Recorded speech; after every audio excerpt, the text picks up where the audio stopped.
नमस्कार,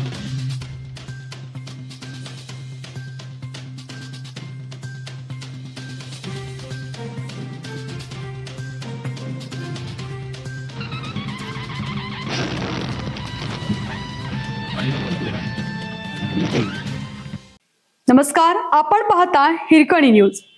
हिरकणी न्यूज प्रत्येक क्षण ताज्या घडामोडी आणि महत्त्वाच्या प्रत्येक बातमीसाठी नेहमीच. संतप्त वडवणीकर रस्त्यावर कडकडीत बंद, व्यापारी मारहाण व दगडफेकीच्या निषेधार्थ हजारोचा आक्रोश. वडवणी शहरातील भारतरत्न डॉक्टर बाबासाहेब आंबेडकर चौक परिसरात शुक्रवारी सायंकाळी व्यापाऱ्यात झालेली मारहाण आणि दुकानावर झालेल्या दगडफेकीच्या घटनेच्या निषेधार्थ शनिवारी सकल हिंदू समाजाच्या वतीनं शहरातून भव्य निषेध रॅली काढण्यात आली. यावेळी आंदोलकांनी जोरदार घोषणाबाजी करत घटनेचा निषेध नोंदवला.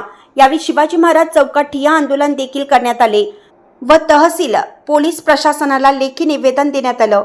घटनेतील सर्व आरोपींना तात्काळ अटक करावी, मुख्य आरोपींवर कठोर कायदेशीर कारवाई करावी, तसेच आरोपींना पळून जाण्यास किंवा फरार होण्यास मदत करणाऱ्या व्यक्तींचीही चौकशी करून दोषी आढळल्यास त्यांच्यावर कायद्यानुसार कारवाई करावी, अशी मागणी आंदोलकांनी केली.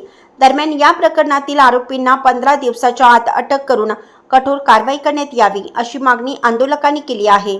दिलेल्या मुदतीत कारवाई न झाल्यास 16व्या दिवसापासून यापेक्षाही तीव्र आंदोलन करण्यात येईल, असा इशाराही यावेळी देण्यात आला आहे. यावेळी आयुष्यमान भारत मिशनचे राज्य प्रमुख डॉक्टर ओमप्रकाश शेट्टे, हिंदू जागरण प्रांत संयोजक अंबादास आंबोरे यांच्यासह विविध संघटनांचे पदाधिकारी स्थानिक नागरिकांना संबोधित केलं. घटनेनंतर पोलिसांनी परिस्थिती नियंत्रणात ठेवण्यासाठी खबरदारीच्या उपाययोजना केल्या असून नागरिकांनी शांतता राखण्याचं आवाहन पोलीस प्रशासनाकडून करण्यात येत आहे.